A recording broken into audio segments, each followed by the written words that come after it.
Welcome to Redeeming Thunder and Daughters of Fire. This is chapter 78, part 2 of the Ordained Spouse series, Crowned.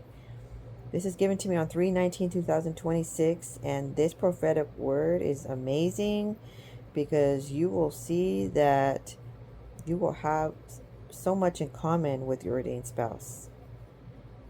And the Most High has linked you guys together to have common interests. And one of the things that I've found is he is interested in getting to know you. Okay? And he asks questions about what makes you happy, what are your dreams, and what are your goals. I know that sounds so basic, but it really isn't, because you could be getting in many other relationships in your past and they never asked you those questions. Okay? Someone that's truly interested in you are going to pop those questions out. Okay? Because what they're really trying to do is see if your future life doing these goals and dreams connects with theirs. Can they imagine their life with you? With you doing those goals and dreams, can they help you get your dreams established and your goals accomplished? They're trying to see if they can help you. That's why they want to know. All right, so now there's something that the Most High is requiring you to do in this hour. First of all, there's a fasting required for 3 days. Why? Because it's for consecration and purification. It's also timely because you're needing the strength to be delivered from things that are not supposed to be, you're not supposed to be carrying. Okay? And sometimes you need to be delivered from being so shy and timid. So you need to fast. All right, so especially if you're dealing with a failure to launch, I would recommend fasting. Now,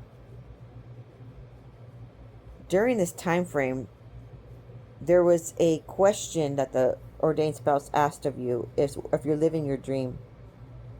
And you had reflected upon that. And you said, no, I'm not. So what are your dreams? What are your hopes? I need you to write them down. So this woman had stated that she was not living her dream, and one of her dreams is to learn an instrument. So she expressed what the instrument that she was going to buy, recalling that there was additional money being dispersed in July. I'm recording this in July, and she's able to buy. Well, she also received additional money in March. But she is expressing that she has this desire to play instruments, and it's probably because she has the mantle of David, the keys of David upon her life. Okay?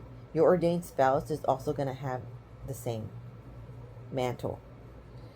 So he's going to be inclined to want to learn instruments as well, if not already. So she expressed that, and she took action, and she actually is going to be doing song and dance. She's going to be partaking in one of her dreams. Okay? Somehow they got into a conversation of dreams. Like, she started saying that one of her dreams is to play an instrument, but she also started saying that she had a dream about playing instrument, and that opened the door to the conversation of dreams and visions. which then he expressed that he has a great passion for interpretation of dreams, which then opened the door for her to express that she is prophetic and she is in training to learn how to interpret dreams and visions, just like the mantle of Daniel. Of course, she didn't say it's the mantle of Daniel, but he is also going to be gifted in the same area. Your ordained spouse is going to have similar interest because that's how the Most High has established it. So this is going to be eye-opening for this individual to just feel so amazed and over the moon regarding your interests and the same as his. Okay? And you both also will have other interests that are similar.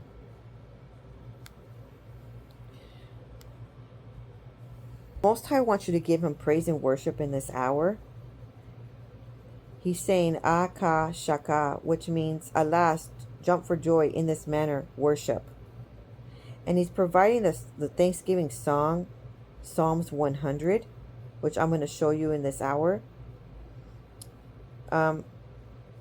Because what he wants you to do in this hour is you need to go to court for your marriage, for your ordained spouse marriage.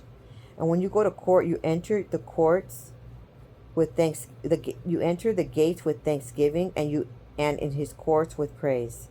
Give thanks to him and bless his name. That's Psalms 100, verse 4, quite literally.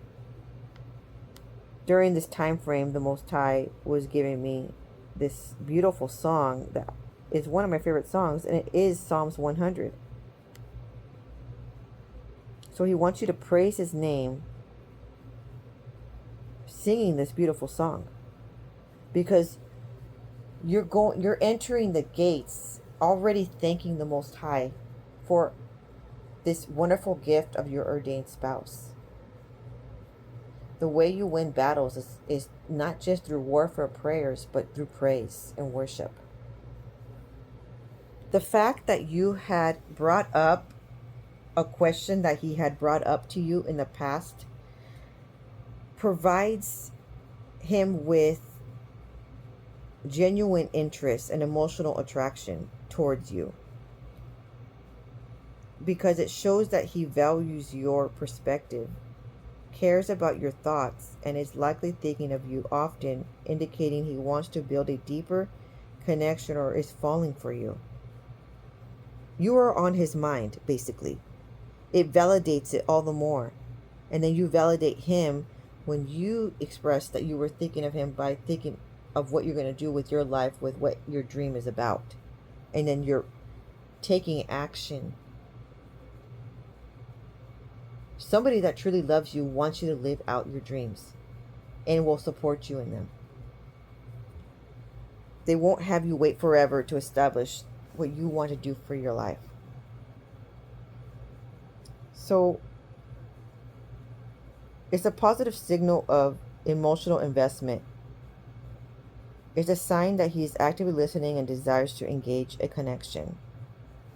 There's a spark and there's a click, and there is definitely chemistry when you both have a common interest, and he is super excited, almost jumping in the air. For someone that is stoic and is showing those physical attributes of excitement, it's very, very heightened, authentic self coming through. You're bringing out his authentic self, and that's just like 1,000 points for you right there. So this is authentic alignment. So when you feel good internally, your vibration attracts others who feel good and create a positive social circle. The joy of flow. So embracing this era means reducing the need to to prove yourself, resulting in less stress and more enjoyment of life. Empowering others. A queen does not compete, she uplifts. Other women notice this lack of jealousy and genuine strength, making your presence inspiring rather than intimidating. So it's you are very much in your queen feminine era. You are inspiring others with following your dreams and taking action. And then you're then drawing this positive high frequency towards you that um, holds high self-respect and self-worth and high value. And that's where you need to stay. That's where you need to be established. Because people can feel your energy before you even open your mouth and say things. So you need to walk in a room with confidence. Not worried if people are going to accept you or desire you or want you.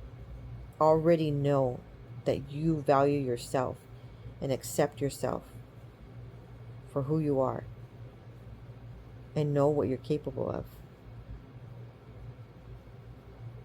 And it speaks volumes through frequencies without you even saying anything about you. People will already know you're a queen right when you enter the room.